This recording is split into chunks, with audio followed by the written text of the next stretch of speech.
আর এখনকার মেয়েরা নিজেদের ইজ্জত এমনিতেই বিলিয়ে দেয়। এক ইহুদি এক মুসলিম নারীর সতরের ছোট্ট একটা অংশ খুলে ফেলে এবং এক সাহাবী এই বিষয়টা দেখে ওই ইহুদিকে হত্যা করে নেয়। আচ্ছা, এটা বাদ দিই, একজন মেয়ের ইজ্জতকে কেন্দ্র করে দুটো গোত্রের মধ্যে যুদ্ধ পর্যন্ত লেগে যায়। আর এখনকার মেয়েরা নিজেদের ইজ্জত এমনিতেই বিলিয়ে দেয়।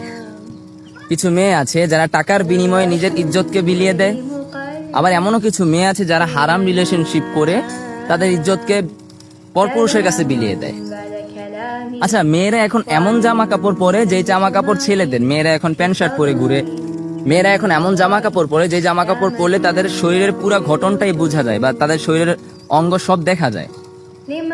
ওই মেয়েরা কি এই হাদিসটা জানে না যে নবী করিম সাল্লাল্লাহু আলাইহি সাল্লাম বলেছিলেন শেষ জামানায় কিয়ামতের আগে এমন কিছু সংখ্যক মেয়ে বাহির হবে যারা কাপড় পরে উলঙ্গ থাকবে এবং তারাই হবে দাজ্জালের অনুসারী। আমার কাছে অবাক লাগে যে এখনকার কিছু মা বাবারাও তাদের মেয়েদেরকে অশ্লীলতার দিকে ঠেলে দেয়। ছোটবেলা থেকেই তাদেরকে অশ্লীলতা শিখায় বা অনলাইনে তাদেরকে কাজ করা শিখায়। মেয়েরা থাকবে পর্দার পিছনে। মেয়েদের ইজ্জতকে আল্লাহ পাক রব্বুল আলামিন অনেকটা বেশি মূল্যবান করে সৃষ্টি করেছেন, কিন্তু এখনকার মেয়েরা এতটাই সস্তা নিজের ইজ্জতকে মনে করে যে সামান্য কিছু টাকার জন্য বা হারাম সম্পর্কের জন্য নিজের ইজ্জতটাকে বিলিয়ে দেয়। আমি মা বোনদেরকে বলবো, আল্লাহ পাক রব্বুল আলামিন আপনাদেরকে বুঝার তৌফিক দান করুক, আমাদের সবাইকে হেদায়েত দান করুক, আমিন।